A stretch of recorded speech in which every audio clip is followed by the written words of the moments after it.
என்னங்க எங்க வீட்ல இருந்து போன் பண்ணாங்க, எங்க அப்பாவுக்கு ரொம்ப உடம்பு முடியலையாங்க. எங்கேயாச்சும் காசு இருந்தா ரெடி பண்ணி கொடுங்க. நான் என்ன பணம் அச்சடிக்கிற மிஷினா வச்சிருக்கேன் நீ நினைச்ச நேரத்துல பணம் கொடுக்கறதுக்கு? ஆமா, அன்னைக்கு எங்க அப்பாவுக்கு உடம்பு சரியில்லைன்னு சொன்னதுக்கு நீ அன்னைக்கு என்ன சொன்ன ஞாபகம் இருக்கா? அப்படியாமா? சரிம்மா, அக்கௌண்ட்ல 20,000 அனுப்பிச்சு விடுறேன். அப்பா கூட்டு போய் என்னன்னு ஹாஸ்பிட்டல் போய் பாருங்கம்மா. சரியா போச்சு. இருக்கிறதெல்லாம் கொடுத்துட்டு இந்த மனுஷன் என்னத்தான் பண்ணுவானு. ஓ, அப்பா வேற உடம்பு சரியில்லைம்மா.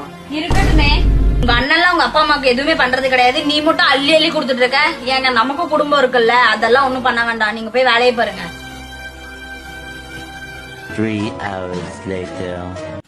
ஏங்க எங்க அம்மா போன் பண்ணாங்க, அப்பாவை ஹாஸ்பிட்டல்ல சேர்த்தியே ஆகணுமாமாங்க. எப்படியாச்சும் காசு ரெடி பண்ணுங்க. ஏய், எதுக்கு நீ பதறிட்டு இருக்க? என்ன பிரச்சனை உனக்கு?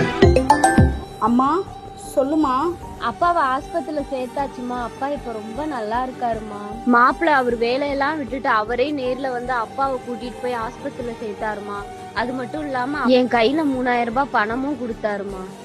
சரிம்மா. ஏங்க ரொம்ப தேங்க்ஸ்ங்க. எங்க வீட்டுல இதை கத்து கொடுக்கல. யாரு கஷ்டப்பட்டாலும் கண்டுக்காம போற மாதிரி எங்க அம்மா அப்பா எப்படி நினைக்கிறனோ அதே மாதிரிதான் உங்க அப்பா அம்மாவே நான் நினைக்கிறேன். நீயும் எங்க அப்பா அம்மா உங்க அப்பா அம்மா மாதிரி நினைச்சுனா அதுவே எனக்கு சந்தோஷம் தான். சாரிங்க, கண்டிப்பா பாத்துக்கிறேங்க.